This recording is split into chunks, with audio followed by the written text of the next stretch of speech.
نحمده ونستعينه ونستغفره ونؤمن به ونتوكل عليه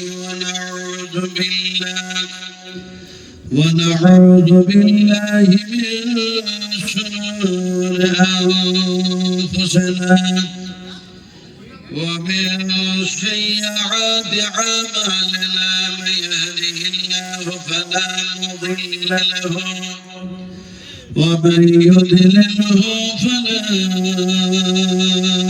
هادي له أشهد أن لا إله إلا الله وحده لا شريك له أشهد أن محمدا عبده ورسوله الذي أرسله بالحق بشيرا ونذيرا وداعيا إلى الله بإذنه وسراجا منيرا فقد قال الله تبارك وتعالى في كلامه المجيد وفرقانه الحميد أعوذ بالله من الشيطان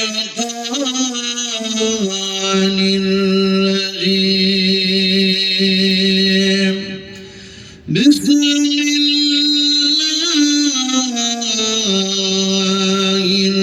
الرحمن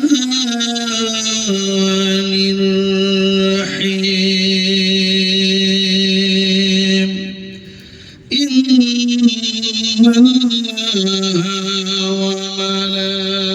وملائكته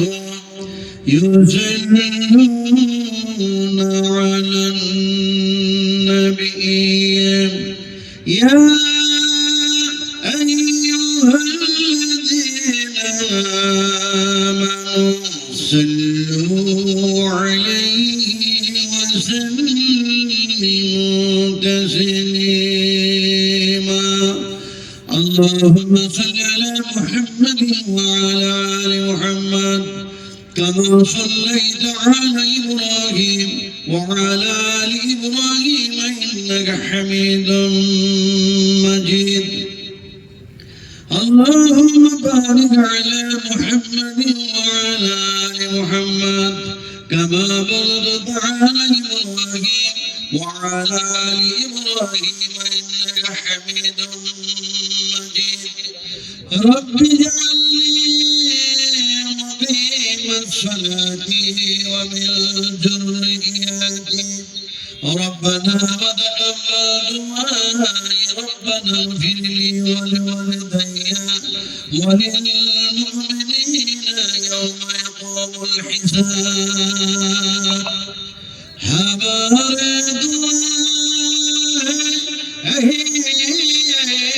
خدا هو إسلامك بالبنات فلا عتاك سبيك هدايتك النور زلالتك أنها مجاهدون يا رب اگر تو کرم کرے وہ بات زباں کو زو دل پر شر کرے تقبل منا انك انت السميع العليم وتب علينا انك انت التواب الرحيم سبحان ربك رب العزة عما يصفون وسلام على المرسلين والحمد لله رب العالمين مشايخ علماء قرآن হযরত সম্মানিত অস্কার জলসার সভাপতি মহাশয়,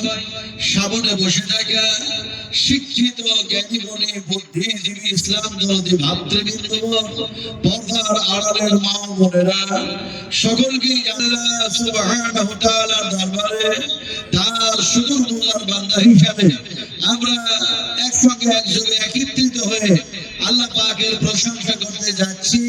যে আল্লাহ পাক আমাদেরকে দর্শন শক্তি দিয়েছেন, যে আল্লাহ পাক আমাদেরকে শ্রবণ শক্তি দান করেছেন, যে আল্লাহ পাক আমাদেরকে বাক শক্তি দিয়েছেন, যে আল্লাহ সুবহানাহু ওয়া তাআলা নিখুঁত আর নির্ভেজাল অক্সিজেন দিয়ে জীবিত রেখেছেন, সেই মাবুদের প্রশংসা করতেছি, বলি আলহামদুলিল্লাহ। একটা কথা জবাব দিন, আপনারা সব শিক্ষিত মানুষ, এই জায়গায় কি আমরা বসে আছি? কথা বলে না? মালদা জেলার মানুষ, একটু কথা বলুন, এখানে কি আমরা বসে আছি? হ্যাঁ, বসে আছেন? একবারে মিথ্যে কথা। আল্লাহ সুবহানাহু ওয়া তাআলা আমাদেরকে বসিয়ে রেখেছেন, তাই বসে থেকে আছি। আল্লাহ যদি বসে না রাখতেন, এই জমিনটাতে যদি ধসায়া দিতেন, অথবা আমাদেরকে বাড়ি থেকে না নিয়ে আসতেন, আমরা কেউ বসে থাকতে পারতাম? যেহেতু পারতাম না, সেহেতু যে আল্লাহ পাকের জমিনে আমরা বসে আছি, যে আল্লাহ পাক আমাদেরকে বসিয়ে রেখেছেন, সে আল্লাহর প্রশংসা করতে কোনো আপত্তি আছে আমাদের? আমাদের কোনো আপত্তি আছে? তাহলে একটু ভালো করে বলে নেন, বলুন আলহামদুলিল্লাহ। তারপরে পরে আমাদের নবী, বিশ্ব নবী, বাচ্চা একটা নিখোঁজ, এই সামনে যাও, তুমি এখানে এখানে দাঁড়াও, না না না, একটা দেখায় দেন, এই ছেলেটা কার? আপনারা এই ছেলেটাকে নিয়ে যান স্টেজ থেকে। মেলার মধ্যে কান্নাকাটি হচ্ছিল, আমাদের জলসা কমিটির পক্ষ থেকে তাকে নিয়ে আসা হয়েছে। কথা হচ্ছে যে কোন সময় ছোট বাচ্চাও হারায়, আবার অন্য সমাজে আরো অন্য কিছু হারিয়ে যায়। আসলে এগুলো হচ্ছে দায়িত্বশীলের কাজ তো নয়, দায়িত্বহীন যারা দায়িত্ব রাখে না তাদের এরকমটা হয়। আমরা সব দায়িত্বশীল মানুষ হয়ে যাই, আল্লাহ পাক আমাদেরকে দায়িত্বশীল বানিয়ে দেবে। আল্লাহ হবে। কথা বলতেছিলাম যে সেই আল্লাহ পাকের প্রশংসা আমরা মহব্বতের সঙ্গে একবার বলে নিই, বলুন আলহামদুলিল্লাহ। তারপরে পরে আমাদের নবী, বিশ্ব নবী, রাহমাতুল আলামিন জনাব মুহাম্মদ রাসূলুল্লাহ সাল্লাল্লাহু আলাইহি সাল্লামের প্রতি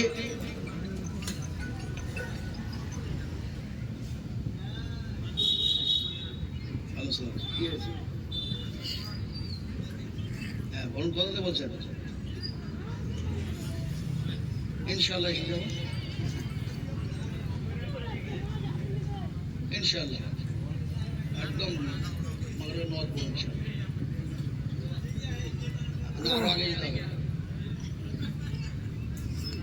জায়গা আমি প্রাইভেট গাড়িতে আছি, ইনশাআল্লাহ পৌঁছে যাবো যত সময়, নিশ্চিন্ত।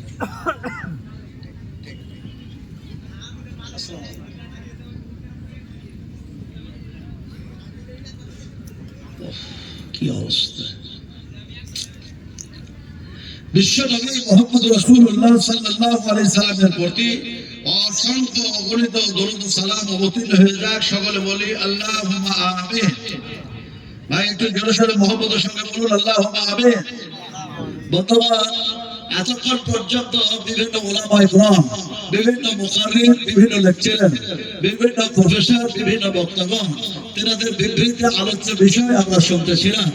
এখন আমি নাজির আলম কিছু বলতে পারি না, আমি কিছু বলতে পারি না, তবে আল্লাহ সুবহানাহু ওয়া তাআলা আমাকে যা কোরআন ও হাদিস থেকে বলে নেবেন আর তা থেকে আপনারা শ্রবণ করবেন, যা শুনবেন, আমরা বলার চাইতে শোনার চাইতে 100% আমল করার চেষ্টা করব, বলেন ইনশাআল্লাহ।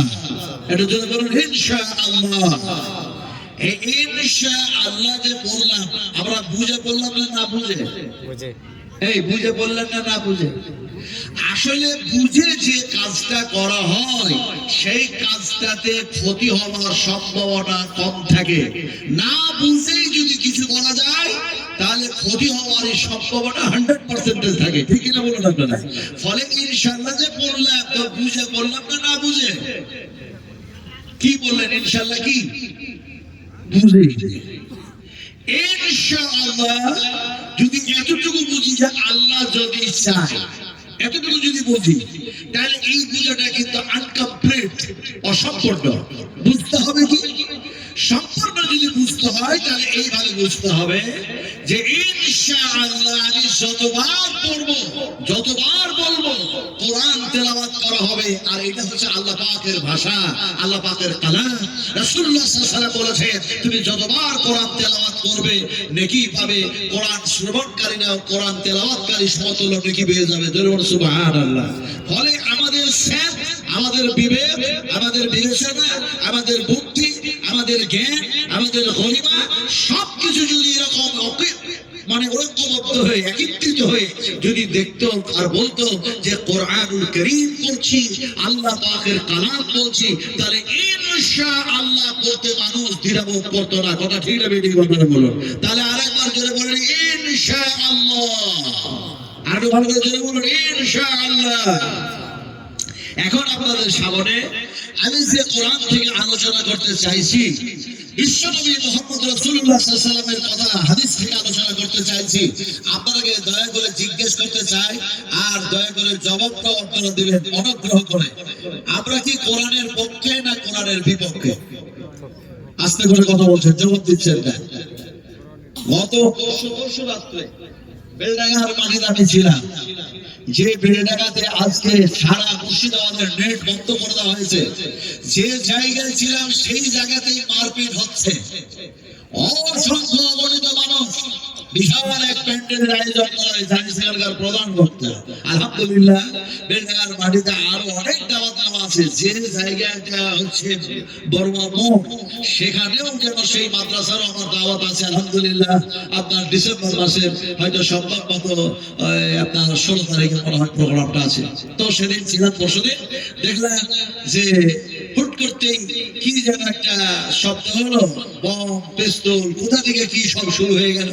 তারপরে দেখা যাচ্ছে মানুষের খুন খারাপই হয়ে গেল, একজন মুসলমান মারাও গেছে। আমি জিজ্ঞেস করলাম, আমাকে সভাপতি বললেন যে বক্তৃতা খুব তাড়াতাড়ি শেষ করে দিতে হবে। আমি সঙ্গে সঙ্গে সালাম দিয়ে দিলাম। উনি বললেন এত তাড়াতাড়ি করে দিলেন? যেমনি বললেন শেষ করে তেমনি শেষ করে দিয়েছি, আর ঠিকই সালাম দিয়ে শেষ করেছি। তারপরে পরে আবার যারা ছিলেন ওখানে, জেনারেল শিক্ষিত মানুষ বললেন উনি ঠিক করেছেন, বেটার করেছেন। এখন ব্যাপারটা কি, ঝগড়াটা শুরু হলো এই জন্য যে বিশ্বনবী মুহাম্মদ রাসূলুল্লাহ সাল্লাল্লাহু আলাইহি সাল্লামকে কেউ যদি গালি দেয়, তাহলে পাক্কা সচ্চা একজন মুসলমান, পাক্কা সচ্চা একজন নবীর প্রেমিক, সে কিন্তু ঠিক থাকতে পারবে না। পারবে? পারবে? আবার স্ত্রীকে কেউ যদি গালি দেয়, আর আমি তাকে দেখতেছি, অথবা আমার মাকে গালি দিচ্ছে, অথবা আমার আব্বাকে গালি দেয়, তাই আমি বরদাস্ত করতে পারি না, তার সঙ্গে মোকাবেলা করার জন্য সংঘর্ষে জড়িয়ে যায়। রাসূল করিম সাল্লাল্লাহু আলাইহি ওয়াসাল্লাম, যিনি আছেন সাইয়্যিদুল মুরসালিন, খাতিমুন নবিয়্যিন, রাহমাতুল আলামিন, তিনি শাফাআত করবেন, সুপারিশ করবেন কিয়ামতের মাঠে উম্মতের জন্য। তাকে যদি অশ্লীল ভাষায় কেউ গালি দেয়, যে ভাষাগুলি ফেস্টুনে লিখেছে তারা, আমি আপনাদের সামনে প্রকাশ করতে পারবো না। কোন মুসলমানের দ্বারা কি কোন মুমিনের দ্বারা সে ভাষা প্রয়োগ করা সম্ভবপর নয়। এত জঘন্য, এত যেন নোংরা ভাষাগুলি তারা ফেস্টুনে রেখেছে। ফলে দেখা যায় সেটাকে প্রতিবাদ করতে গিয়ে একটা বিশাল প্রবঞ্চন একটা জিনিস ঘটনা ঘটে গেছে। আমি সম্পূর্ণ কথা বলতে চাইছি না, শুধু এতটুকু বলতে চাই যে আজও সেই মুর্শিদাবাদের পুরো নেট যেন বন্ধ করে দিয়েছে সেই সমস্ত কোম্পানিরা, যাতে করে যোগাযোগগুলি মুসলমানের সঙ্গে মুসলমান না রাখতে পারে। আমি আপনাদেরকে বলতেছিলাম, আপনারা মালদা জেলার মানুষ, আল্লাহ বড় হেফাজত করেছেন আপনাদের। আল্লাহ সুবহানাহু ওয়া তাআলা আপনাদের নিরাপত্তা দিয়েছে যে আপনাদের এখানে মালদা জেলাতে কোনো নেট ফেট বন্ধ হয় নাই। কথা ঠিক না বেটি বলুন? ঠিক না? ফলে আপনাদেরকে জিজ্ঞেস করতে চাই, তাদের মতো নবীকে আপনারা গাল দিতে চান না আপনারা নবীর পক্ষে? একটু জোরে কথা বলতে হবে। আমরা নবীর পক্ষে না নবীর বিপক্ষে? জোরে কথা বলছেন না? একটু জোরে যদি কথা বলেন তাহলে কি হবে? একটু জোরে বলুন, আমরা নবীর পক্ষে না? আর আমরা কোরআনের প্রতি ঈমান রাখি না? রাখি না? আল্লাহর প্রতি ঈমান রাখি না রাখি না? তো এখানে দেখতে চাই পক্ষে বলাটা খুব সহজ, এই কথাটা বলা খুব সহজ, কিন্তু কাজে পরিণত করা অত সহজ নয়। আপনারা যদি চ্যালেঞ্জ করে বলেন যে কে বললো এই কাজে পরিণত করা সহজ না, সম্ভব না, তাহলে আমি বলতে চাই যারা বললেন বিশ্ব নবী মুহাম্মদ রাসূলুল্লাহ সাল্লাল্লাহু আলাইহি ওয়াসাল্লামের পক্ষে এবং কোরআনের পক্ষে এবং তার প্রতি আমরা ঈমান রাখি, আপনারা ওইখান থেকে উঠে এসে সামনে এসে বসুন তো দেখি নবীর মুহাম্মদ, দেখি পারেন কি না? ওদের মতো আপনারা গালি দিলেন, ওদের মতো আপনারা গালি দিলেন, এখানে আসতে চান দেখি এই পক্ষে না বিপক্ষে গেলে কি প্রমাণ হয়ে যাবে ইনশাআল্লাহ। পক্ষে না বিপক্ষে, তারা রাসূলের পক্ষে নয়, তারা রাসূলের ছিল বিপক্ষে। আপনারা বসে থাকলেন ওইখানে, একটু সামনে এগিয়ে আসুন না ভাই। কি এক আশ্চর্য মানুষ, আপনারা শিক্ষিত জ্ঞানী মানুষ, বুদ্ধিজীবী মানুষ, একটু সামনে এগিয়ে আসুন, একবার সামনে এগিয়ে আসুন, দয়া করে কেউ পিছনে বসবেন না। চাচা, আপনারা যতক্ষণ পর্যন্ত আগে আসলেন আমি দোয়া দিতে থাকলাম, আমি মুসাফির মানুষ, কারণ রাসূল আকরাম সাল্লাল্লাহু আলাইহি সাল্লাম বলেছেন মুসাফিরের দোয়া কবুল হয়। আমি যে দোয়াটা দিলাম আপনারা এগিয়ে আসলেন কোন দিকে? আপনারা এগিয়ে এসেছেন দুনিয়ার দিকে না, আপনারা এগিয়ে এসেছেন আল্লাহর দিকে, আপনারা এগিয়ে আসলেন কোরআনের দিকে, আপনারা এগিয়ে এসেছেন তাওহীদের দিকে, আপনারা এগিয়ে এসেছেন রিসালাতের দিকে, আপনারা এগিয়ে এসেছেন ভালো কাজের জন্য মাগফিরাতের দিকে। যেমন আল্লাহ পাক বলেন ওয়াসারিউ ইলা মাগফিরাতিন মির রাব্বিকুম ওয়া জান্নাতিন আরদুহা আস-সামাওয়াতু ওয়াল আরদু উইদ্দাত লিল মুত্তাকিন। আল্লাহ পাক আপনারা ডাকছেন, আমি যে ডাকলাম আপনারা উঠে আসছিলেন যে না বললাম সাহেব ডাকছে কোরআনের পক্ষে, হাদিসের পক্ষে, নবীর পক্ষে, কিন্তু আল্লাহই ডাকছেন আসো তোমরা আমার রহমতের দিকে, মাগফিরাতের দিকে তোমরা ছুটে আসো, তাড়াতাড়ি করে আসো, দৌড়ায় আসো।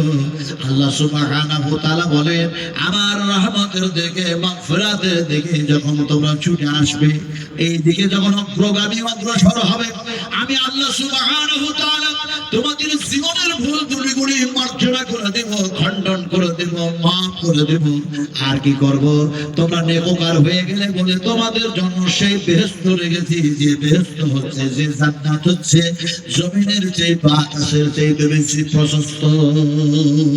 সুবহানাল্লাহ, সুবহানাল্লাহ, সুবহানাল্লাহ। আমরা পড়ি তো নাকি? কখন পড়ে দেখি বলতে পারেন? কখন পড়ে? পড়েই পড়ে না, পড়া কখন পড়ে? রুকুতে গেলেন গিয়ে বলেন সুবহানা রাব্বিয়াল আযীম, সুবহানা রাব্বিয়াল আ'লা।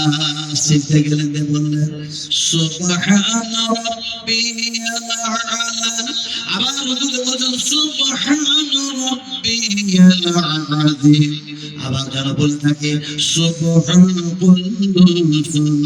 আবার যেন বলে থাকি সুবহানাকাল্লাহুম্মা রাব্বানা ওয়া বিহামদিকা আল্লাহুম্মা ইগফিরলি।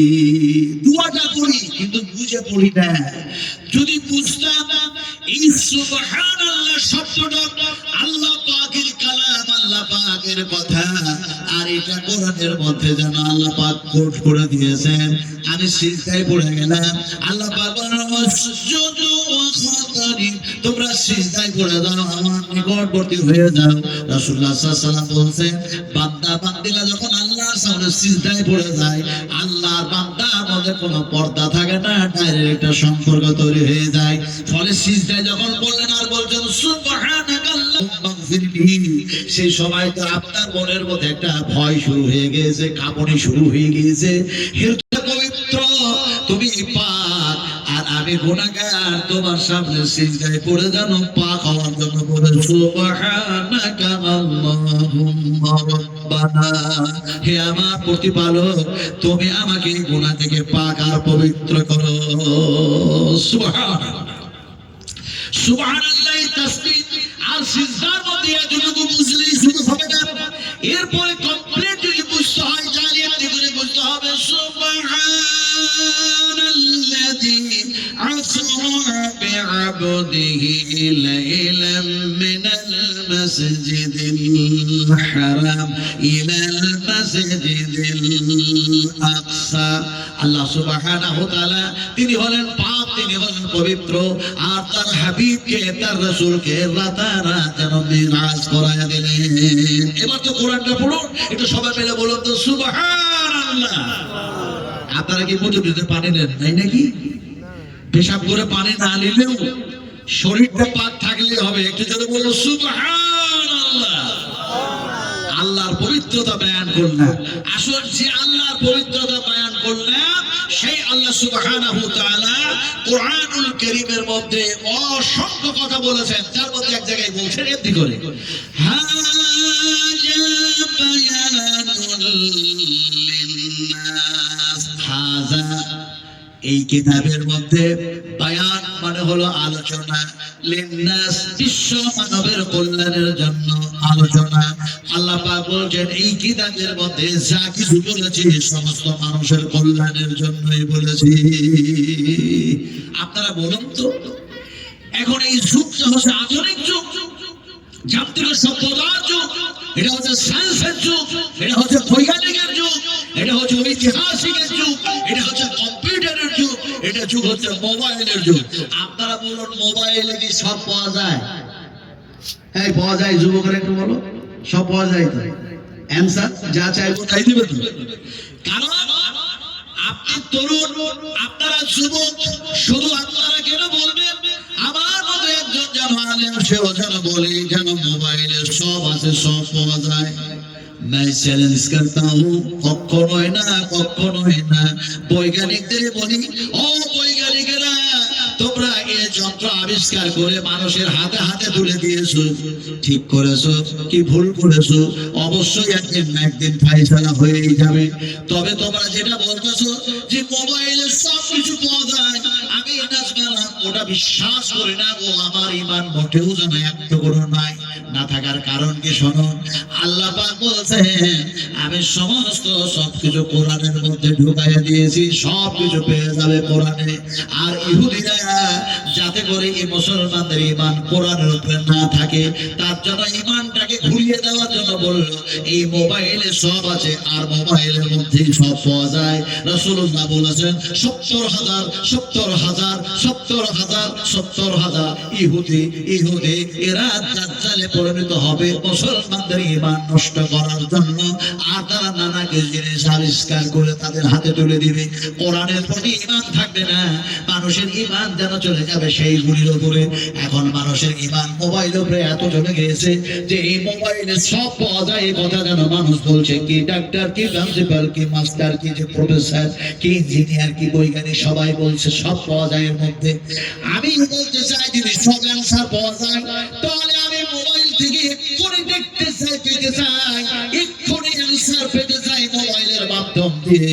কিয়ামতের মাঠে আল্লাহ পাক আবার ডানা দাবল নামা দেবে না, বাবা দাবল নামা দেবে, আমার দেখায় দাও। পারবে? পারবে? যেহেতু পারবে না, সেহেতু এই মোবাইলের প্রতি সেই ঈমান রাখা যাবে না। ঈমান নষ্ট করার জন্য একটা যন্ত্র তৈরি করেছে আল্লাহ পাক বলেন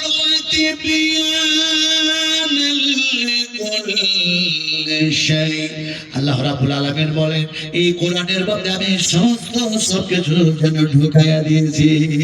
সব পেয়ে যাবা, সুবহানাল্লাহ, আরো সুবহানাল্লাহ। কিছু কিছু মাথা মোটা মানুষ আছে, ওরা বলে 3 বার উযু করতে হবে, ওটা কি কোরআনে পাওয়া যায়? এদিকে 3 বার মুখ দিতে হবে, ওটা কি কোরআনে পাওয়া যায়? ও যে মাথা মোটা বুঝেই না। আল্লাহ পাক উযু করার কথা বলছেন, আর হযরত জিবরিল আলাইহিস সালাতু সালামকে দিয়ে বিশ্ব নবীকে উযু করা শেখানো হচ্ছে। সুবহানাল্লাহ। যেটাই নবীর কথা সেটাই কোরআন, যেটাই কোরআন সেটাই নবী। ফলে আল্লাহ পাকের কথাগুলি হচ্ছে কোরআন, আর দেখা যায় বিশ্ব নবী মুহাম্মদ সাল্লাল্লাহু আলাইহি ওয়াসাল্লামের মুখের কথাগুলো হচ্ছে যেন হাদিস। সুবহানাল্লাহ।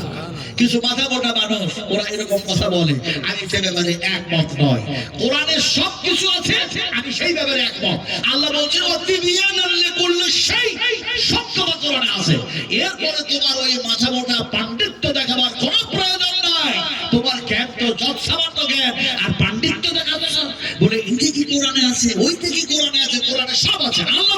আছে, এখানে তোমার ব্রেন নেই অতটা বুঝার, তোমার জ্ঞান নেই অতটা বুঝার। ওয়ামা উতীতুম মিনাল ইলমি ইল্লা কালিলা। আল্লাহ সুবহানাহু ওয়া তাআলা তোমাকে জ্ঞান দিয়েছে যত সামান্য, আর তুমি কোরআনের উপরে হাত উঠাচ্ছ বলে কোরআনে সব নাই। আল্লাহ পাক বলেন সব আছে, আর ও বলছে না সব নাই। তাহলে আল্লাহর কথার সঙ্গে এই বান্দার কথার টাকরাও হলো না ভাই? হলো।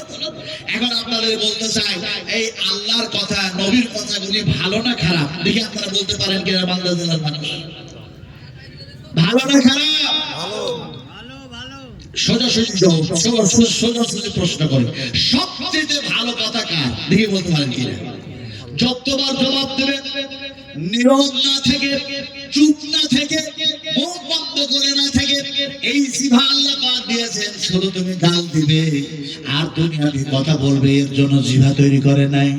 এই যে মুখ দিয়েছে, এই মুখ দিয়ে জিভা দিয়ে ভালো কথা বলার জন্য, ভালো কথা শোনার জন্য কান দেওয়া হলো, কথা যেন বলার জন্য জিভা দেওয়া হলো। আপনাকে এই মুখ দিয়ে জিভা দিয়ে বলতে হবে সবচেয়ে ভালো কথা কার? একটু বলো, আরো জোরে বলো।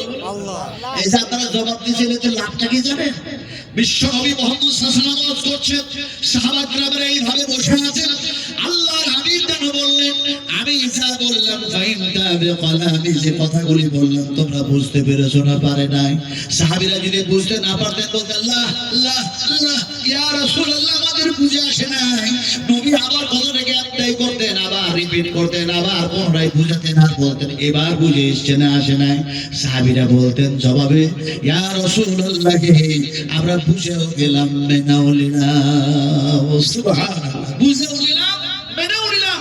ফলে সাহাবীরা এখন নেই, এখন আছে যেন বিশ্ব নবীর উম্মত আমরা।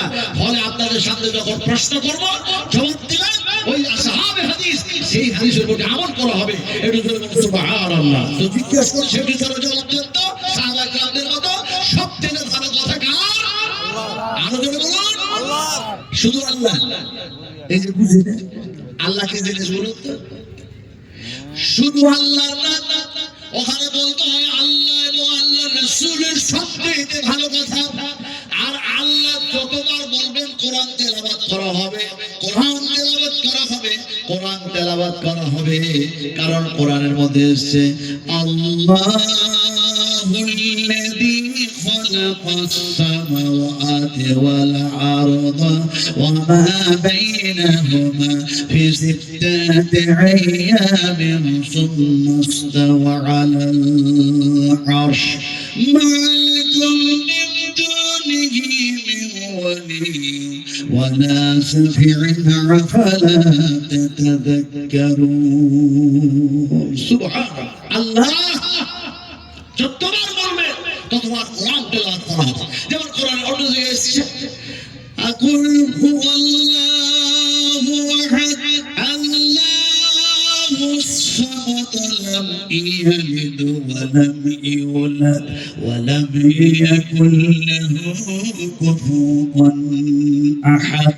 এরকম ভাবে যে আল্লাহ যে কত এসেছে কোরআনের মধ্যে শব্দ, যতবার আমরা আল্লাহ আল্লাহ বলবো ততবার কোরআন তেলাওয়াত 17 টাকে পেয়ে যাবো ইনশাআল্লাহ। ফলে সবচেয়ে ভালো কথা হচ্ছে আল্লাহ এবং আল্লাহ রাসূল। এবার বলুন সবচেয়ে খারাপ কথা কার? এই কোন মানুষের মানুষ সবচেয়ে খারাপ কথা কার বলে? দাজ্জালের। দাজ্জালের সবচেয়ে খারাপ কথা। দাজ্জাল দেখেছেন? এখন দাজ্জাল দাব্বাতুল আরশ আজাদিল শয়তান, এর কথা যদি সবচেয়ে খারাপ হয়, আমরা তো শয়তানকে কখনো দেখি নাই, না দেখেছেন আপনারা? তিরমিজি শরীফের হাদিস ভালো করে শুনুন। বিশ্বনবী মুহাম্মদ রাসূলুল্লাহ সাল্লাল্লাহু আলাইহি ওয়াসাল্লাম সাহাবা কিরামকে বলতেন, সাহাবীরা শোনো, আমি নামাজ পড়তেছিলাম, রাসূল আকরাম সাল্লাল্লাহু আলাইহি ওয়াসাল্লাম নামাজ পড়ছেন, সেটা ফরজ নামাজ ছিল না, নফল নামাজ ছিল। তিনি বলছেন সাহাবীরা নামাজ পড়তেছিলাম, আর যেন শয়তান যেন আসলো। শয়তান এসে আমার নামাজের মধ্যে বিভ্রান্ত করার চেষ্টা করলো। আমি মুহাম্মদ সাল্লাল্লাহু আলাইহি ওয়াসাল্লাম ইচ্ছা হয় নামাজ ছেড়ে দিই, নামাজ ছেড়ে দিই, নামাজ ছেড়ে দিই, আর শয়তানকে ধরে যেন মসজিদে নববীর যেন খাম্বাদ স্তম্ভে যেন বেঁধে দিই। হাদিস এটা, হাদিস বয়ান করছি। আমার জীবনে খুব শখ হলো ওই স্তম্ভটা মদিনার মসজিদে নববিয়ার মধ্যে আছে কোথায়, খুঁজতে শুরু করলাম। এইবারে খুঁজতে শুরু করলাম, খুঁজতে খুঁজতে খুঁজতে খুঁজতে সেই স্তম্ভকে আর আছে, সেই ধরনের মসজিদ নাই। ওই যেন খেজুরের ডাল আর পাতা দিয়ে, ওই খেজুর গাছের যেন সেই সব পাতা সাদা দিয়ে তৈরি করা মসজিদ না। মসজিদে নববী এখন দেখা যায় সুন্দর সুন্দর সুন্দর কারুকার্য দিয়ে যেন সৌন্দর্য করে যেন সাজায় দিয়েছে গভর্নমেন্ট। আবার ভাইয়েরা, ফলে যেন দেখা যায় মসজিদে নববী যতটুকু এমনি করে সেই পিরিয়ডে ছিল, ততটুকু জায়গাটাকে এত সুন্দর করে ঘিরে রাখা হয়েছে। ওই জায়গাটুকুর নাম দেওয়া হয়েছে রিয়াজুল জান্নাহ। বিশ্বাস করুন, রিয়াজুল জান্নাহ বিশ্বনবী মুহাম্মদ রাসূলুল্লাহ সাল্লাল্লাহু আলাইহি সাল্লাম শুয়ে আছেন ওই জায়গায়। ঢুকলে ওই জায়গায় প্রবেশ করলে মানুষের কলিজা, মানুষের সিনা, মানুষের হৃদয়, মানুষের চোখ, মানুষের মন, মানুষের মেজাজ সব কিছু দুনিয়া থেকে আউট হয়ে গিয়ে শুধু কান্না আর কান্না, কান্না আর কান্না, কান্না আর কান্না। সেখানে ঢুকে গিয়ে 2 রাকাত নামাজ আর হাত তুলে উঁচু করে যেন আল্লাহর দরবারে দোয়া করা। আপনাদের জন্য আমি দোয়া করেছি, রিয়াজুল জান্নাতের মধ্যে ঢুকে আমি দোয়া করেছি। দোয়াটা একটু ছোট করলাম, তখন পুলিশ কিছু বললো না। একটু দোয়া লম্বা করেছে, পুলিশ বলছে কালিল কালিল কালিল কালিল, কম কম কম। তার মানে আমার বলতে আরো সব ঢুকবে। আমরা স্বামী স্ত্রী দুজনাই গেছি, আলহামদুলিল্লাহ আলহামদুলিল্লাহ। এখন দেখা যায় দোয়াটা ছোট্ট করে বলছিলাম, আল্লাহুম্মা গফির লানা ওয়া লিল মুমিনিনা ওয়াল মুমিনাত ওয়াল মুসলিমিনা ওয়াল মুসলিমাতিল আহইয়া ওয়াল আমওয়াত। লম্বা দোয়া শুরু করেছি, আল্লাহুম্মা গফির লানা ওয়া লিল মুমিনিনা ওয়াল মুমিনাত ওয়াল মুসলিমিনা ওয়াল মুসলিমাত আল্লাহুম্মা আলিম বাইনা কুলুবিহিম ওয়াসলিহ যাতা বাইনিহিম ওয়ানসুরহুম আলা আদুবিকা ওয়া আলা আদুবিহিম আল্লাহুম্মা ইন্নাল কাফারাতা আল্লাযীনা يصدون عن سبيلك ويقدمون رسولك ويقاتلون أولياءك اللهم قائم بين كلماتهم وزلزلتهم। পড়তে আছি পুলিশ বলছে কালিল কালিল, কম করুন কম করুন। চোখের পানি ঝরায়া সেখান থেকে বাইর হওয়ার সময় নবীজিকে দেখলাম, বিশ্বনবী মুহাম্মদ রাসূলুল্লাহ সাল্লাল্লাহু আলাইহি ওয়াসাল্লাম। বুখারী শরীফ হাদিস বয়ান করছি, আমার নবী বলছেন নবী করে আমার মেহরাব, আমার মেহরাব, আমার মেহরাব থেকে আমাদের মিম্বার পর্যন্ত এটা হচ্ছে রিয়াজুল জান্নাহ। আমি জান্নাতের টুকরার মধ্যে আমি রাসূলুল্লাহ যেন শুয়ে আছি। সুবহানাল্লাহ সুবহানাল্লাহ। সব যেন চুরিয়ে যায়, সেখানে দেখার পরে ঠান্ডা হয়ে যায়। আমার রাসূল এখানে শুয়ে, আমি আরেকটা জিনিস পাক করলাম, সেখানে আমার হাবিব আমার রাসূলকে যে জায়গায় গোসল দেওয়া হয়েছিল, হাবিব রাসূলের ডেড বডিটা রাখা হয়েছিল যে জায়গায়, চার কোণা, আর সেখানে সাইডে সাইডে পুলিশ কয়েকজন আছেন, আর দেখা যায় সেটা ব্রিগেড দিয়ে যেন কয়েকটা জায়গা দিয়ে ঘেরা আছে, সবুজ ঘাসে সৌন্দর্য হয়ে আছে, একটিও শুকনো ঘাস নাই, তাজা তরো তাজা ঘাস, সবুজ একবারে একাকার হয়ে আছে। সেগুলা রাসূল আকরাম সাল্লাল্লাহু আলাইহি সাল্লামের ডেড বডিটা ঠিক এখানেই রাখা হয়েছিল। তার মানে যেদিনই মরলেন সেই দিন তো মাটি হয়ে যায় নাই, অনেক ইখতিলাফ, অনেক মতভেদ, অনেক কিছু হয়েছে। আমি সেই ইতিহাস বয়ান করতে চাইছি না, আসলে বলতে চাইলাম রিয়াজুল জান্নাতের মধ্যে ঢুকলাম, মসজিদে নববীটা খুঁজলাম, বলে কোথায় সেই স্তম্ভ যে স্তম্ভে বাঁধতে চেয়েছিলেন রাসূল আকরাম সাল্লাল্লাহু আলাইহি ওয়াসাল্লাম শয়তানকে। আবার দেখা যায় যে স্তম্ভে রাসূলের সাহাবীরা বেঁধে রেখেছিল সুমামা বিন উসালকে, যে একজন মুশরিককে। বিশাল যেন ঘটনা বুখারী শরীফের মধ্যে এসেছে।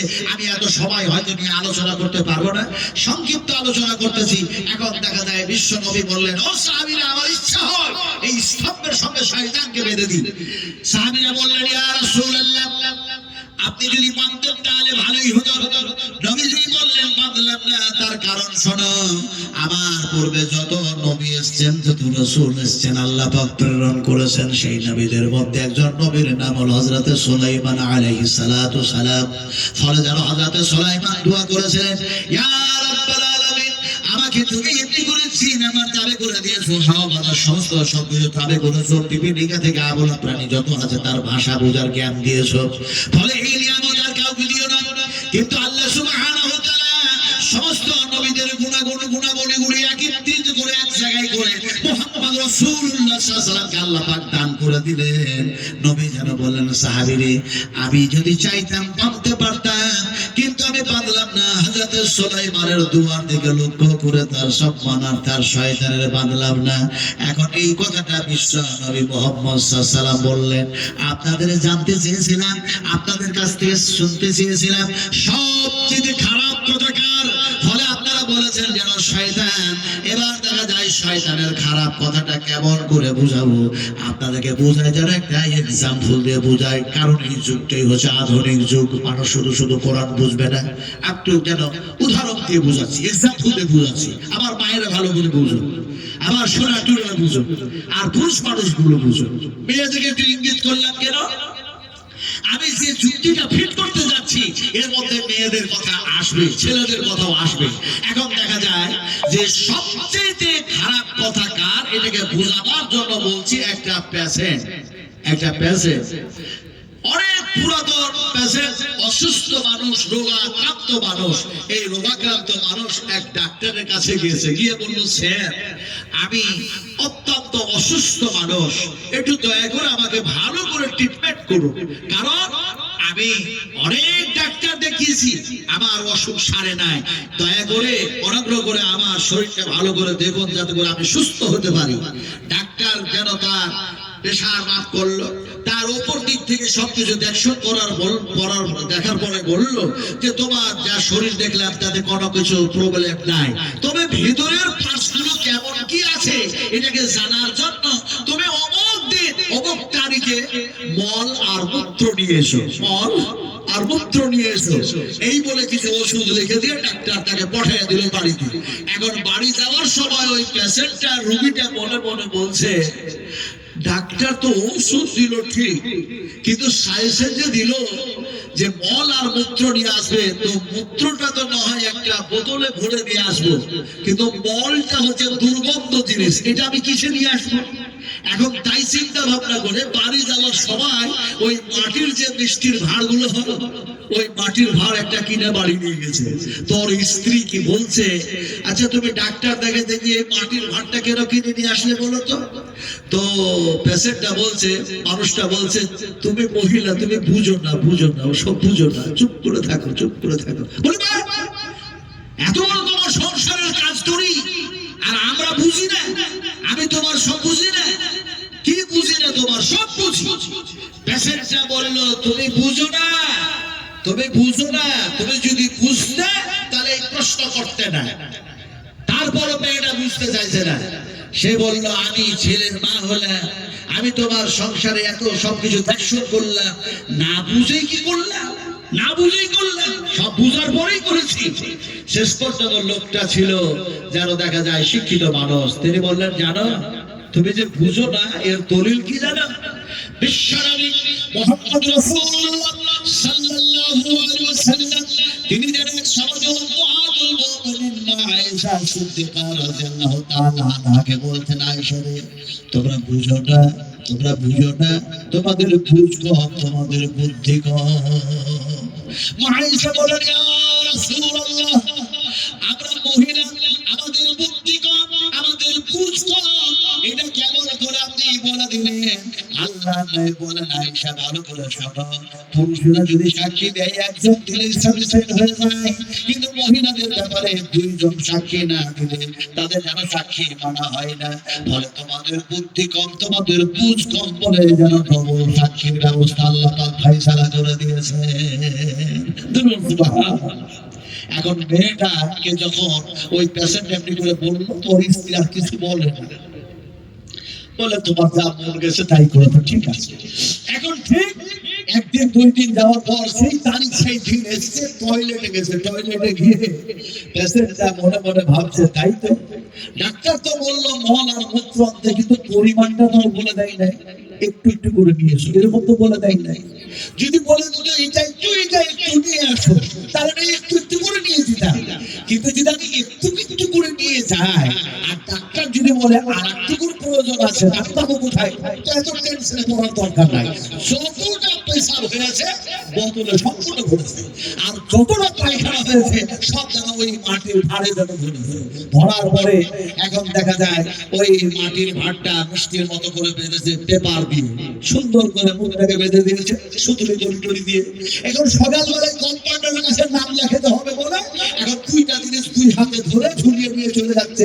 তো পাড়ার মানুষেরা, গ্রামের মানুষেরা মনে মনে ভাবছে এই লোকটা মনে হয় কোনো কুটুম বাড়ি যাবে, তাই এক হাতে মিষ্টির ভাত আর পানি টানি টিশার লাগলে সে যেন পানি খাবে, তাই এক হাতে যেন পানির যেন বোতল। এটা পাড়ার লোকের ধারণা, গ্রামের লোকের ধারণা। যখন ডাক্তারের চেম্বারের সামনে হয়েছে তখন কম্পাউন্ডার পেশেন্টের নাম লিখতে লিখতে এমনি করে চেয়ে দেখছে আর বলছে, কম্পাউন্ডার মনে মনে এই পেশেন্টটা বুঝি এই ডাক্তারের ওষুধে উপকার পেয়েছে, তাই ডাক্তারের জন্য মনে হয় মিষ্টির ঘরে উপহার নিয়ে আসছে। এটা কম্পাউন্ডারের ধারণা। এখন দেখা যায় দুটোই জিনিস নিয়ে গিয়ে কম্পাউন্ডারকে দিয়ে দিল, নামটা লেখা দিল। কম্পাউন্ডার এখন সেটা পানির বোতল ভেবে নিচে রেখে দিল আর মিষ্টির ভাব ভেবে ডাক্তারের যেন চেম্বারে গিয়ে টেবিলের উপরে রাখলো। এমন সময় জাস্ট ঠিক সময়ে ডাক্তার এসেছে চেম্বারে। ডাক্তার এসে ফলো করলো আমার পেশেন্ট, আবার দেখি তো কম্পাউন্ডার কি করে। দেখছে কম্পাউন্ডার তো সাংঘাতিক ব্যতিব্যস্ত, অনেক পেশেন্ট তাদের নাম লেখালেখি করছে। তো ডাক্তার টাকা বিরক্ত না করে ঘরের একটা কর্মচারীকে ডেকে বললো এই মিষ্টির ভাগটা বাড়ির দিকে পার করে দে। চলে গেল বাড়ির দিকে। এখন ডাক্তারের স্ত্রী মনে মনে ভাবলো ডাক্তার তো টানা হলো করে গোসল করে ব্রেকফাস্ট নাস্তা না করে চলে গেল, হয়তো ব্রেকফাস্ট নাস্তা করবে তার আগে হয়তো মিষ্টি কিনে দিয়ে বসেছে, ডাক্তার পরে খাবে। আমি গোসল করেছি, আমি ডাক্তারের স্ত্রী, আমি আগে একটু খেয়ে দেখি। এখন বুঝতে তো হয় যে মিষ্টির ভাব না এটা কি। এখন মিষ্টি না মিষ্টি ভেবে ডাইরেক্ট হাতটা ভরেছে ভাড়ে, দেখা যায় পায়খানা উঠতেছে। ডাক্তারের স্ত্রী যেন চেম্বারে এসে বলছে তুমি ডাক্তার না ফাক্তার? ডাক্তার বলছে কেন কি হয়েছে? সর্বনাশ হয়ে গেছে, তুমি পায়খানার ভাড় ভরতে জানো মিষ্টির ভাড় ভরিয়েছো। আসলে এক্সাম্পল এই জন্যই দিলাম, এমনি করে যেন মন আর মুখের চাইতে বেশি নির্দিষ্ট দুর্গন্ধময় জিনিস হচ্ছে যেন শয়তানের কথা আল্লাহ সুবহানাহু ওয়া তাআলা ঘোষণা করছেন। আমি এক্সাম্পল দিলাম আর আল্লাহ পাক এবার আপনাদের আমাদের বুঝাচ্ছেন, সতর্ক করছেন, ওয়ালা خطوات الشيطان إنه لكم عدو মুবিন। আল্লাহ পাক বললেন শয়তান হচ্ছে তোমাদের প্রকাশ্য দুশমন। শয়তানের কথা মোতাবেক জীবন চালাবে না, শয়তানের কথা মোতাবেক তোমরা জীবন বাস্তবায়ন করবে না। আল্লাহ নবী মুহাম্মদ রাসূলুল্লাহ সাল্লাল্লাহু আলাইহি ওয়াসাল্লাম শেষ পর্যন্ত একটা লম্বা যেন দাগ টানলেন আর বললেন হাযা সিরাতুম মুস্তাকিম। রাসূলুল্লাহ দাগ টানলেন, সিধা সোজা দাগ টানলেন আর বললেন হাযা সিরাতুম মুস্তাকিম। এই সিধা পথে যারা চলবে জান্নাতের মধ্যে যারা যাবে তাদের গন্তব্যস্থল হবে যেন বেহেশত জান্নাত হবে। আর তার ডান দিকে বাম দিকে ছোট ছোট দাগগুলি টানলেন আল্লাহর হাবিব। আর যারা বললেন যারা এমনি করে দেখা যায় ডান দিকে আর বাম দিকে চলে যাবে তারা যেন শয়তানের পথ অনুসরণ করবে।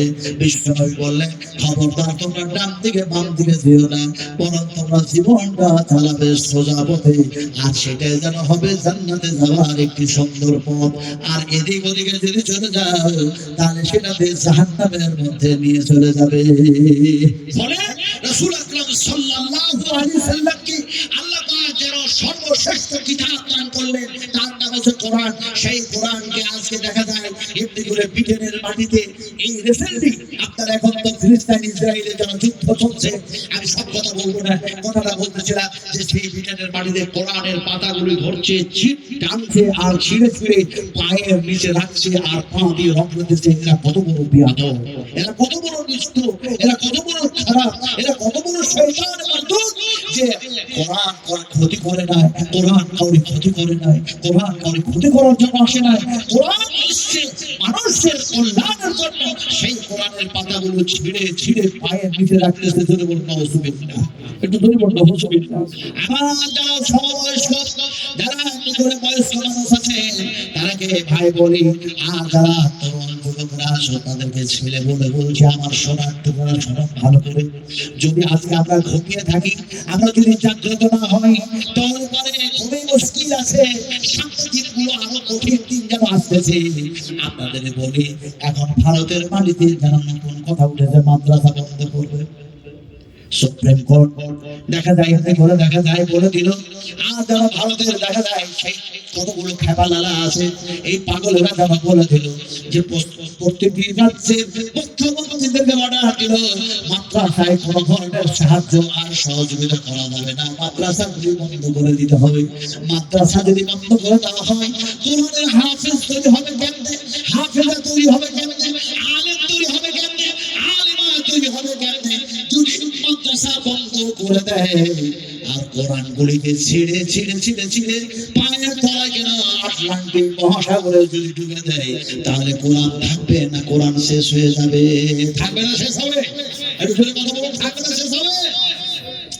ইন্না নাহনু নাযালনা যিকরা ইন্না লাহু লাহাফিজুন। আল্লাহ সুবহানাহু ওয়া তাআলা বলেন, এই কোরআন নাযিল করেছি আমি আল্লাহ, আর এই কোরআনের হেফাজত যেন আমি আল্লাহ রাব্বুল আলামিন করব। জোরে বলা যাবে না, কেউ জোরে বলা যাবে না, সুবহানাল্লাহ। আচ্ছা, আমরা যারা নবী এবং কোরআন এবং আল্লাহর পক্ষে আছি, ঈমান রেখেছি, ঈমানদারদেরকে আল্লাহ দেখতে চান, ফেরেশতা ওখানে অগণিত ফেরেশতা আছে দেখতে চান। যারা যারা কোরআনের পক্ষে আল্লাহর পক্ষে একটু হাত উঁচু করে দেখান তো দেখি, পারেন কিনা দেখেন। আমি তো হাত উঠিয়ে দিলাম, যদি ঈমান আছে, আমি কাফের না, আমি মুশরিক না। আরো হাত উঁচু করুন, আরো হাত উঁচু করে দেন, বলে না হাত উঁচু করুন। আচ্ছা, যে হাত যে উঠালে আপনারা এটা কি করবেন? নবীর সুন্নাত আদায় করলেন নাই এমনি? যারা হাত নাড়ো ও মনে মনে করে এটা যদি হাত উঠায় তাহলে বেদাত হয়ে যায় নাকি? কিন্তু যারা হাত উঠালেন বিশ্বনবী মুহাম্মদ রাসূলুল্লাহ সাল্লাল্লাহু আলাইহি সাল্লামের অনুসরণ করলেন, অনুকরণ করলেন। বলে কেমন করে? উনি সাহেবজি আপনাদের বুঝাই, বুখারী শরীফের হাদিস নিজের চক্ষে দেখে আসলেন, সেই জায়গা আল্লাহ দেখালেন। এতে করে আল্লাহর হাবিব বিশ্বনবী মুহাম্মদ রাসূলুল্লাহ সাল্লাল্লাহু আলাইহি ওয়াসাল্লাম যে পাহাড়ের উপরে, যে পর্বতের উপরে চেপে তিনি বক্তৃতা করছিলেন, খুতবা দিচ্ছিলেন, সেই পাহাড়টার নাম হলো জাবালে রহমত। জাবালে রহমত, জাবালে রহমত। আদম আর হাওয়ার যে মিলন হয়েছিল সেই আরাফার মাঠ, সেই জাবালে রহমত, সেই পাহাড়টা অনেক উঁচু পাহাড়। আর অনেক মেয়েরাই উঠলো না আমার সাথে, আর আমি আর আমার স্ত্রী আলহামদুলিল্লাহ আমরা যেন উঠলাম। মধ্যখানে গিয়ে যেন আমার স্ত্রী বলছে যেন একটু বসবো, আমি বললাম বসে পড়ো, একটু খেজুর খেলে একটু পানি খেলো, আগে জমজমের আবার উঠতে শুরু করলো। এখন দেখা যায় আল্লাহর হাবিব যে জায়গায় বক্তৃতা করেছেন, খুতবা দিয়েছিলেন সাহাবায়ে সামনে, সেই যেন দেখা যায় জায়গাটা আদৌ একটা প্লার যেন দিয়ে যেন নিদর্শন বলে যেন চিহ্ন রাখা হয়েছে। এখন দেখা যায় সেই জায়গাতে যখন উঠলাম, মনে হলো এই জায়গায় নবীর পা পড়েছে, আবারও পাটা পড়লো, এই জায়গায় ওমরের পা পড়েছে, এই জায়গায় আবু বকরের পা পড়েছে, এই জায়গায় আবু তালহা, আবু দারদা, এই জায়গায় আব্দুর রহমান, এমনি করে যেন আনাস, এমনি করে দেখা যায় হযরত হামজা ইত্যাদি যেন মনে পড়ে যায়। তারপরে সেখান থেকে যেন কিছুক্ষণ পরে আবার যেন নেমে আসলাম।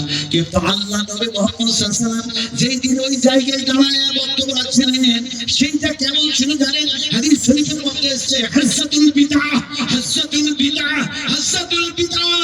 বিশ্ব নবীর যেন জীবনের শেষ হজ ছিল সেইটা।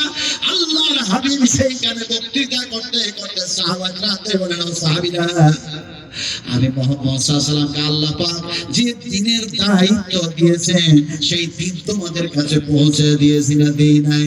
সাহাবীরা যেন বলেন, ইয়া রাসূলুল্লাহ আপনি এই ধরনের কথা কেন বলেন? আজকে এই ধরনের বক্তৃতা কেন করেন? এই ধরনের ওয়াদা নসিহত কেন করেন? আল্লাহ নবী বললেন, ও সাহাবীরা আগে প্রশ্নের জবাব দাও। আল্লাহ পাক যে দ্বীনের দায়ী করে আমাকে তোমাদের কাছে প্রেরণ করেছেন, সেই দ্বীন ইসলাম তোমাদের কাছে পৌঁছে দিয়েছে কিনা আগে সাক্ষী দিয়ে দাও। সাহাবীরা বলেন, ইয়া রাসূলুল্লাহ আপনি অবশ্যই দ্বীনকে পুরোপুরি আমাদের কাছে পৌঁছে দিয়েছেন। এই কথা যেমন সাহাবীরা সাক্ষী দিয়ে দিলেন, রাসূলুল্লাহ সাল্লাল্লাহু আলাইহি ওয়াসাল্লাম সেই পর্বতের উপর থেকে, জাবালুল আহমদের উপর থেকে তিনি হাতটাকে আকাশের দিকে উঁচু করলেন। আকাশের দিকে উঁচু করে আল্লাহর হাবিব যেন বলছেন, ইয়া রফিকুল আলা, ইয়া রফিকুল আলা, ইয়া রফিকুল আলা, হে আমার রব, হে আমার প্রতিপালক। এমনি করে যারা আমার সাহাবীরা সাক্ষী দিল, আপনি আল্লাহ সাক্ষী থেকে যান, আপনি যে আমাকে দ্বীন ইসলাম দিয়ে পাঠিয়েছেন, সেই দ্বীন ইসলাম যেন আপনার বান্দা বান্দীদের কাছে আমি পৌঁছে দিয়েছি। সাহাবীরা সাক্ষী দিল, আপনিও সাক্ষী থেকে যান। হাত উঁচু করেছিলেন আর বলছিলেন, যে আপনি হাতটা উঁচু করলেন, সঙ্গে সঙ্গে আয়াত নাযিল হয়ে গেল কোরআনের মধ্যে। সুবহানাল্লাহ। আয়াত নাযিল হলো কি? ওই পর্বতের উপরে হাত নবী যারা উঁচু করেছিলেন, কিছু জানতে করলেন, আয়াত নাযিল হয়ে গেল,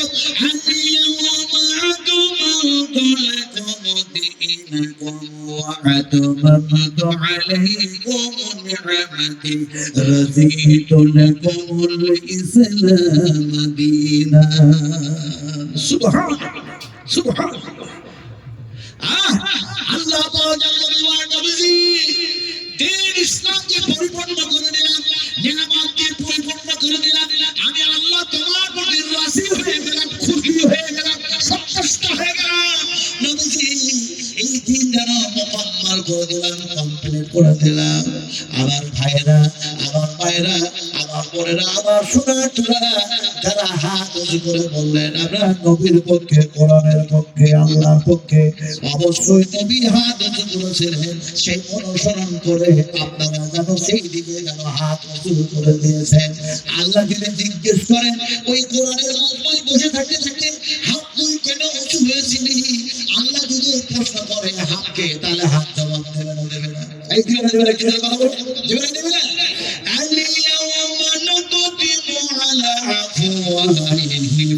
وتكلمون أيديهم وتشهد أرجلهم بما كانوا يكسبون। তোমার এই হাতকে তুমি ঘুষ দাও, তুমি সুদ দাও, তুমি মানুষ করো, বম ছোড়ো, দাস ছাড়ো, মদ্যপান করো, তোমার এই হাত একটি একটি করে সব কথা কিয়ামতের মাঠে আল্লাহর সামনে বলে দেবে। সুবহানাল্লাহ।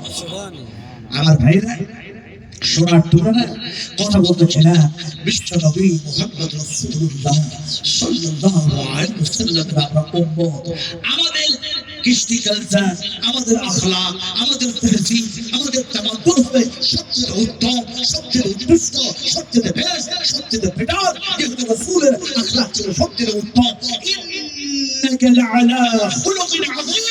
আল্লাহ পাক বলছেন আমার হাবিবকে আমি সবচেয়ে উত্তম আখলাক দান করেছিলাম। সুবহানাল্লাহ। আজকে মানুষের কাছে সেই আখলাক নাই।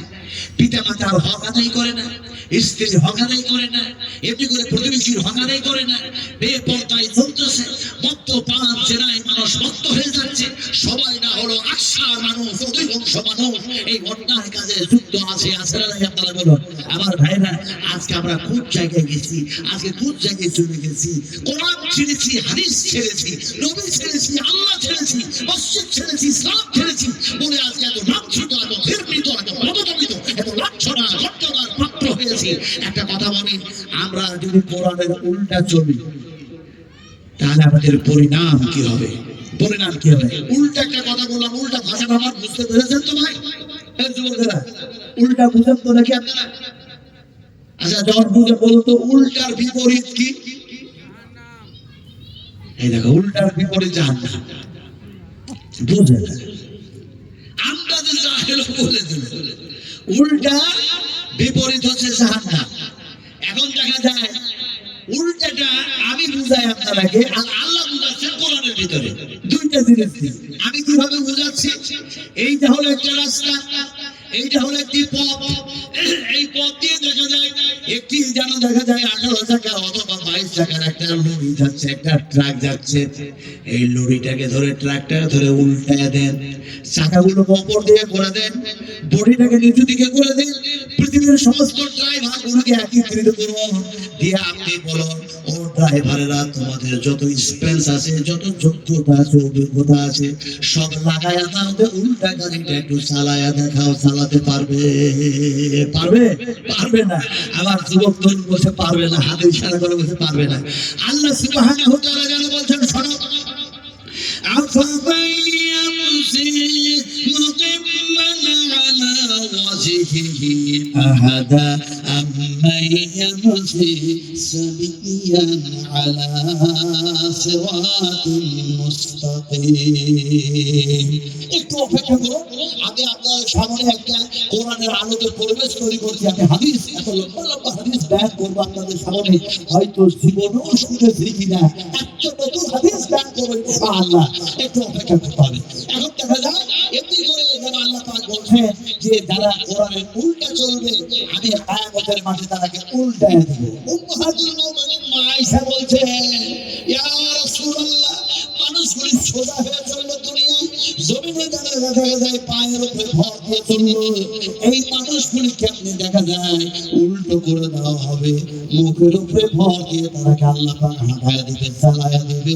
এটা কেমন করে হয় বিশ্ব নবী যেন উম্মাহাতুল মুমিনিন মা আয়েশাকে বলেন আয়েশা রে আমার আল্লাহর যারা বিপক্ষে চলে কোরআনের বিপক্ষে যারা চলে এমনি করে নবীর উল্টা যারা চলবে কিয়ামতের মাঠে এই পাপাচার গুনাহগারদের আল্লাহ পাক যেন উল্টা দিবেন মুখের উপরে ভর দিয়ে যেন হাঁটাবেন চালাবেন সুবহানাল্লাহ সুবহানাল্লাহ মসজিদের নাবেরা দেখতে পাবেন আপনি গেলে মসজিদের নাবেরা যে জায়গায় আরাফা জাওয়ালের রহমতের দোয়া কবুল হয়েছে আর একদিকে দেখা যায় মা হাওয়া আর আদম আলাইহিস সালামের মিলন হয়েছিল যে জায়গায় মিলন হয়েছিল সেই জায়গাটা পর্বত হয়ে না সেই জায়গাটা পাহাড় হয়ে না সেই জায়গাটা বিশাল এক মসজিদে পরিণত করে দেওয়া হয়েছে সুবহানাল্লাহ সেই মসজিদের নাম দেওয়া হয়েছে মসজিদের নাবেরা এখন ওই মসজিদে ভুলবশত কোনো হাজিরা সময় যাওয়ার সাহস করে না হজের সময় ওটা হচ্ছে ইজি ব্যাপার ওটা কোনো ব্যাপারই না কোনো কষ্টই না ওটা কোনো ব্যাপারই না খুব সহজ আর হজের সময় মসজিদের নাবেরাতে সব হাজি যাওয়ার চেষ্টা করেন এই জন্য ওখানে প্রচন্ড ভিড় হয় প্রচন্ড আকারে ভিড় হয় গ্যাদারিং হয় এখন মসজিদের নাবেরা আপনার যত গেট আছে আপনি এই দিক থেকে গেলেও যা গেটের কাটিং সেটিং ওদিক দিয়ে আসলেও তাই এদিকে আসলেও তাই ওদিকে আসলেও তাই আপনি যে কোন দিক দিয়ে ঢুকলেন আপনি চিনতেই পারবেন না যদি গেটের নাম্বার মনে রাখেন তাহলে পরে সম্ভব হবে চিনা এখন কথাটা বলতেছিলাম মসজিদে নাবেরা সেই মসজিদে নাবেরাতে আমি হারিয়ে গেছিলাম তার মানে হারিয়ে গেছিলাম বলতে আমার স্ত্রী এবং আর অন্য জনেরা আরো 4 জন মহিলা ছিলেন তারা মাস্টারের স্ত্রী তারা 5 জন মহিলা একসঙ্গে 4 জন মহিলা একসঙ্গে আর আমি যেন মসজিদে নাবেরার মধ্যে ঢুকে পড়লাম যদিও জানতাম যে ঢুকা ঠিক হবে না তো ঢুকেই গেছিলাম বলে এইখানে মা হাওয়া আর আদমের মিলন হয়েছে এই মসজিদের ভিতরে নামাজ পড়বো আল্লাহু আকবার আল্লাহু আকবার গেলাম মসজিদ আল্লাহর ঘর পবিত্র সিজদাগাহ সে জায়গা লোকের মুখরণ্য পৃথিবীর মতো ভিড় মানুষকে কান্না করছে একটু মানুষের চোখ শুভ্র দেখতে পাবেন না মনে হচ্ছে সব সময় তারা কান্না করছে তো সেখানে গিয়ে দেখা যায় এমনি করে যারা যোহর আর আসরের নামাজ আদায় আল্লাহ পাক করলেন মসজিদে নাবেরা মসজিদের ভিতরে কথা বুঝেন কিনা তারপরে ওখান থেকে বাইর হয়ে এবার জালালুর রহমতের দিকে আগিয়ে গেলাম যেখানে সমস্ত খেমা টেমা আছে সেখানে গেলাম তারপরে দেখা যায় সেই মসজিদে নাবেরা থেকে ফিরে যেন আসলাম তারপরে দেখা যায় এমনি করে যেন মুজদালিফা বলে একটি জায়গা সেখানে মাগরিব আর ইশার নামাজ পড়ে একটু আরাম করলাম ফজরের নামাজ পড়লাম সেখান থেকে আবার হাঁটতে শুরু করলাম একবারে হাঁটতে হাঁটতে যেন জবর যেখানে পাথর মারার কাজ তার মানে 8, 9, 10 এই 3 দিন বাদ একটা কাজ থাকে তাছাড়া কুরবানি আপনার হজ হবেই না হজই হবে না কথাটা বলতেছিলাম কি আসলে আপনাদেরকে বুঝাতে চাই না মসজিদে নাবেরা এমন এক মসজিদে পরিণত হয়েছে জায়গাটা যে জায়গায় আল্লাহ সুবহানাহু ওয়া তাআলা হযরত আরো সুবহানাল্লাহ আসলে আপনাদেরকে বুঝাতে চাইলাম এটাই যে দেখা যায় বিশ্ব নবী মুহাম্মদ রাসূলুল্লাহ সাল্লাল্লাহু আলাইহি সাল্লাম বলেন আয়েশা কিয়ামতের মাঠে যারা উল্টা চলেছে কোরআনের তারাকে যেন উল্টা করে যেন আল্লাহ পাক হারায় দিবেন আয়েশা